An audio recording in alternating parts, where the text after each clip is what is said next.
what will it take for people to adopt meat or cheese or milk made in a lab? The people that eat meat are not feeling the squeeze of the environment. Maybe they don't believe the health. They're not worried about the animals. So they're going to still want their burger from a cow. And I'm just imagining a future where we are squeezed literally so tightly on the planet because of overpopulation as well, that there becomes a literal need to consume these, or it's really, we're out.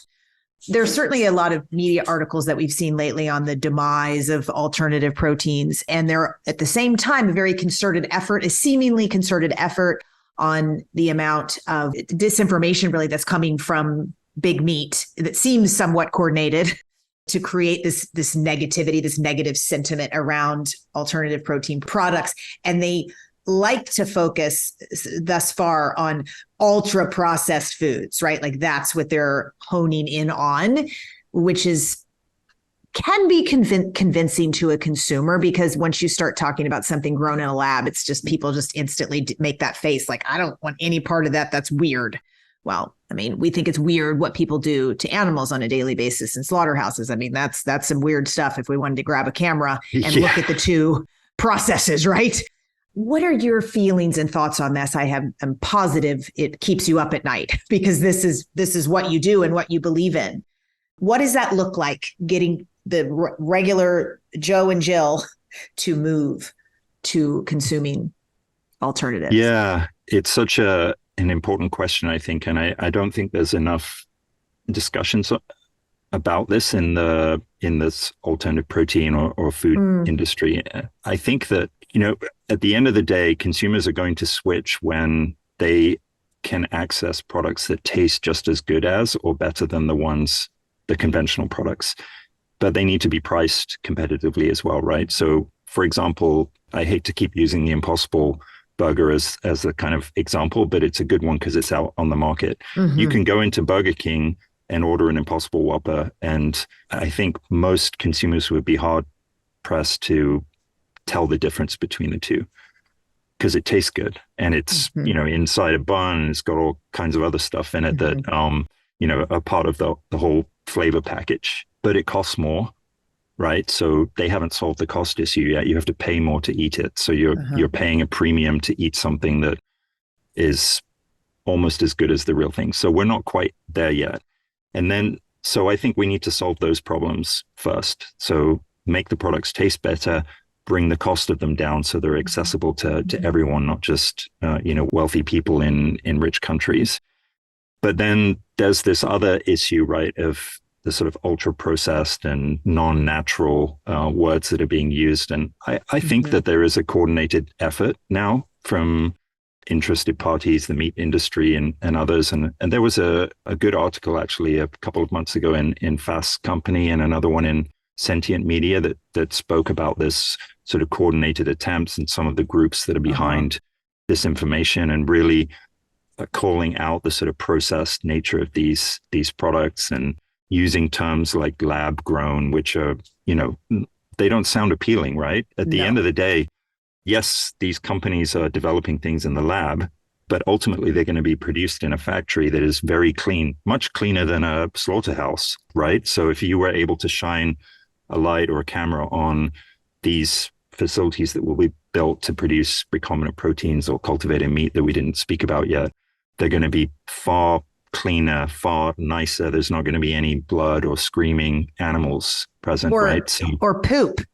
Exactly. I mean, that's what we're eating. Or people that are eating it don't realize how much they're consuming and why it always has a warning label that you have to cook it to death or you could die. Yeah.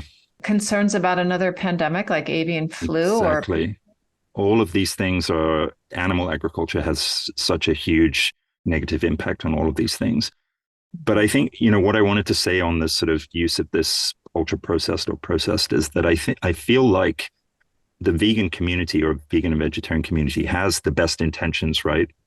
We want to shift consumers away from animal products. We don't want animals used to produce food or other materials anymore. And I think everyone or most people that are eating a vegan or vegetarian diet feel that way. But I think many of us are playing into the hands of of these people that are trying to influence eating behaviors, right, behind whether it's big meat or someone else. And you see a lot of vegans and vegetarians talking negatively about, lab-grown meat and processed meat. And I think there's an opportunity for the community to step away from that and not play into the hands of these big meat or whoever's doing this. Like, it's the classic playbook, right? Was used by tobacco and the fuel industries. And I think that we're kind of playing into the hands of those folks right now. And I think there's an opportunity for you guys and others to kind of educate people on what's really going on. And processed is such a vague word, right? Like, pretty much all the food we eat is processed in some manner. You have to and process the way the bacon things are from the exactly. pig. I mean, yeah. And the way things are classified as processed or ultra processed really doesn't make very much sense. But I think the incumbent industry is using this in a very clever way to raise doubts about the plant-based meat and dairy products that are on the market. Dotsie, or you mentioned earlier that there were fewer consumers trying these products. They weren't selling as well. You mentioned earlier that these products weren't selling as well as they used to, these plant-based alternatives. Is that true, or is it just that there are more on the market?